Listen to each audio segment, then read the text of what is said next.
Eu estava inscrito e faço uso da tribuna para também trazer aqui ponderações, preocupações e fazer alguns alertas.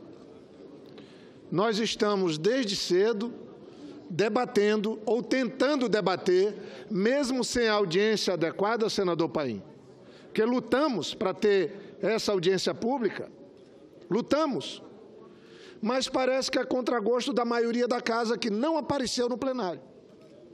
A maioria dos senadores não apareceu no plenário. Não estão querendo discutir, ouvir nossos convidados, levar em conta algumas ponderações que estão sendo trazidas à tribuna. Ora, do que estamos tratando hoje aqui? Uma lei qualquer? Uma lei que não afeta muito o país? Não afeta muito a atividade da maioria dos brasileiros? Não.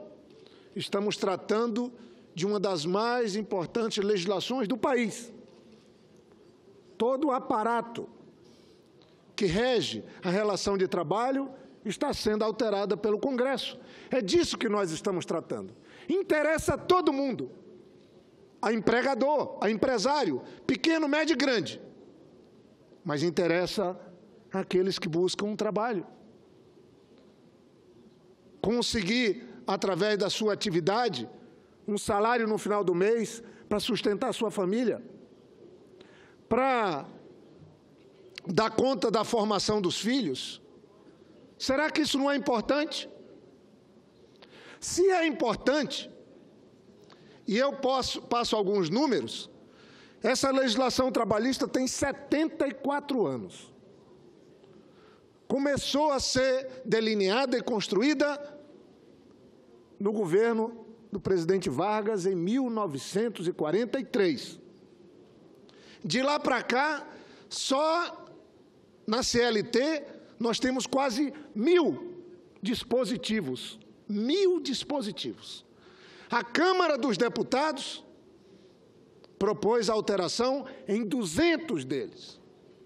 200 dispositivos que regulam a relação de quem emprega e também do empregado. E qual é a decisão do Senado Federal, senador Paim, senador Capiberibe, que preside a sessão agora?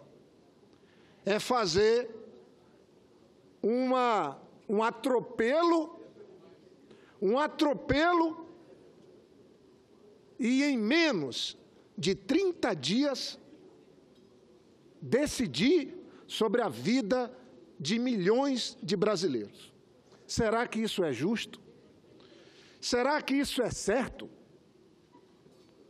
Vamos supor, presidente, um momento, nós tivemos, durante o governo do presidente Lula e o primeiro mandato da presidente Dilma, o pleno emprego. 22 milhões de empregos com carteira assinada foram criados naquele período. 22 milhões de empregos com carteira assinada.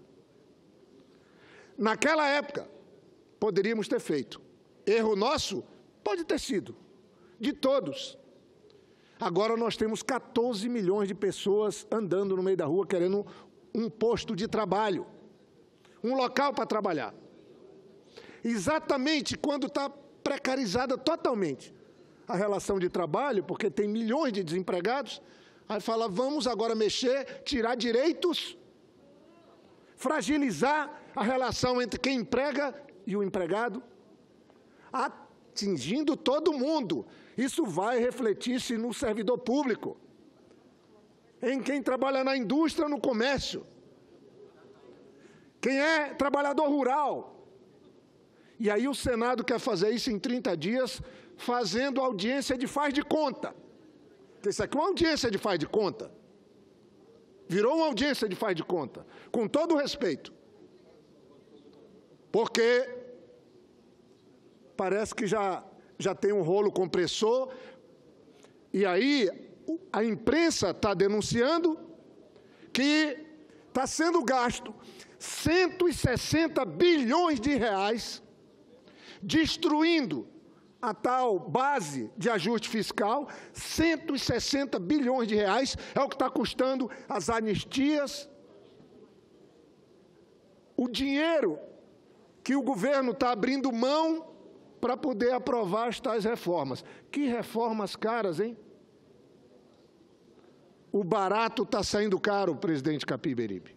120 bilhões, é quase o valor do déficit, que justifica a proposta das reformas. Eu não consigo entender. Eu tive ainda há pouco uma reunião ali com o Instituto do Varejo. Dirigente de empresas trazendo legítima preocupação com a situação de um setor empregador. Um setor importante, que gera quase 7 milhões de empregos. Para que se tenha uma ideia, a indústria nossa gera 3 milhões.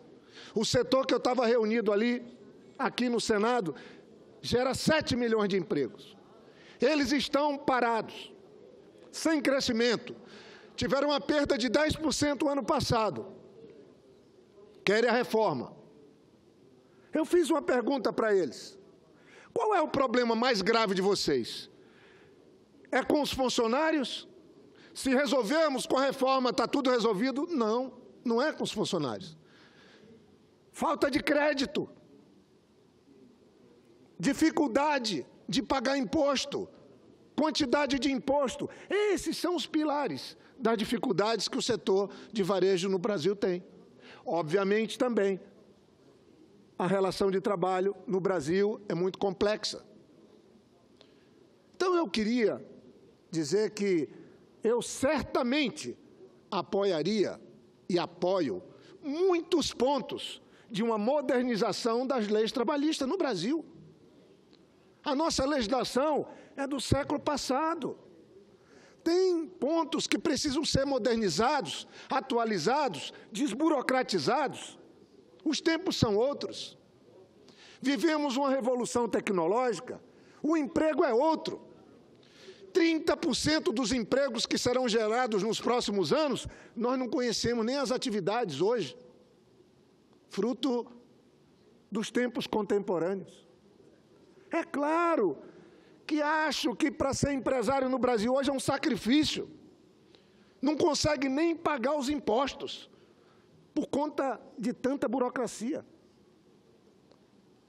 Não tenho nenhuma dúvida de que nós precisamos mudar, modernizar, atualizar a nossa legislação para ter mais emprego, menos dificuldade para os empresários, mais facilidade para ser empresário, para ser empregador. Isso eu acho que temos que ter.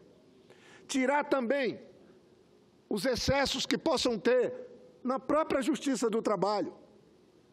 Mas eu não posso concordar que a gente venha fragilizar, fazendo uma coisa apressada, assodada, sem legitimidade, porque nós temos um governo que não veio das urnas, que nunca falou sobre propor o que está propondo.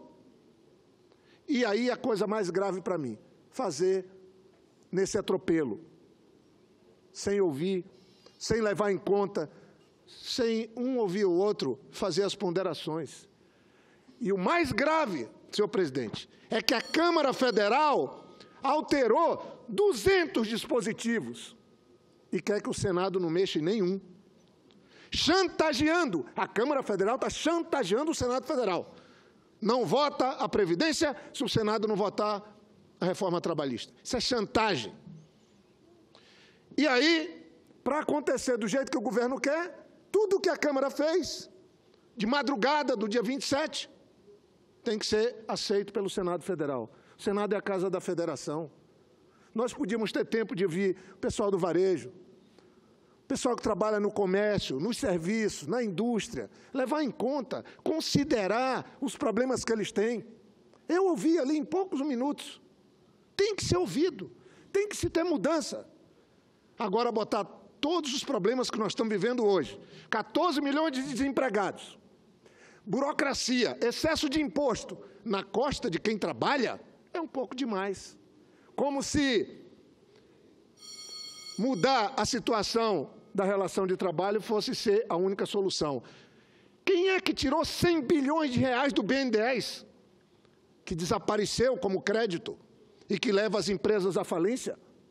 O Benjamin Steinbrück escreveu um artigo na Folha de São Paulo hoje, vice-presidente da Fiesp, um dos grandes empresários, falou: a indústria brasileira foi destruída por falta de crédito. Por falta de crédito, porque mataram a indústria brasileira no BNDES. 100 bilhões foi retirado, devolvido para o Tesouro. E agora querem devolver mais outros 100 bilhões. A história está registrando. Então, eu acho que nós deveríamos ter o bom senso, eu concluo, senhor presidente, nós deveríamos ter o bom senso. Não estou querendo que as coisas fiquem indefinidamente, não. O Brasil precisa, nesse momento, trabalhar crédito, trabalhar uma reforma tributária para melhorar a competitividade das empresas. Nós precisamos promover mudança na relação de trabalho, sim, com atualização dessa legislação, mas o que eu estou vendo em alguns aspectos é levando as leis trabalhistas para a área pré-Vargas. E se não é isso, que se tenha tempo para se esclarecer, para a gente poder ouvir a Justiça do Trabalho, Ministério Público do Trabalho, ouvir os setores da nossa atividade produtiva, rural e urbana, e levarmos em conta também os estudiosos, os especialistas. Aqui está o DIEESE colocando suas preocupações. O DIEESE, que serviu de referência durante tantas décadas. Eu só queria fazer essa ponderação. Eu sou daqueles que não radicalizo e já debati, já relatei matérias complexas, que parecia que não tinha acordo. Mas acho que é possível ter acordo com terceirização. Acho que é possível ter acordo com a modernização das leis trabalhistas. Mas se fizéssemos de maneira responsável, se fizéssemos levando em conta o direito de quem trabalha, que não tem como viver num país com 200 milhões de habitantes, onde o Estado sai do meio e deixa para ser resolvido entre o mercado e aquele que precisa de um salário, de um trabalho. Isso não funciona. Tem que ter regramento, tem que ter mediador. Ora, o mediador é a Justiça do Trabalho, ora são os sindicatos, ora são os movimentos sociais e, principalmente, a Constituição e as leis trabalhistas. Eu concluo dizendo isso. Acho que o erro maior dessa proposta não está nem naquilo que nós não aceitamos. Está na tentativa, atendendo uma chantagem da Câmara, de fazer uma apreciação e uma votação onde se é proibido discutir seriamente, fazer qualquer alteração, como querem os líderes do governo aqui na Casa. Chega a ser uma ação criminosa contra milhões de trabalhadores, fazer uma ação dessa, perversa. E agora eles querem fazer combinado com a medida provisória versus proposta de aceitar vetos de alguns aspectos. Sinceramente, o bom senso parece que se perdeu no meio dessa crise brasileira. A gente vive uma marcha da insensatez também nessa tentativa de destruir, para atender mercado, de uma lei que fez história e servia de referência e serve de referência para a relação de trabalho no Brasil. Muito obrigado, senhor presidente.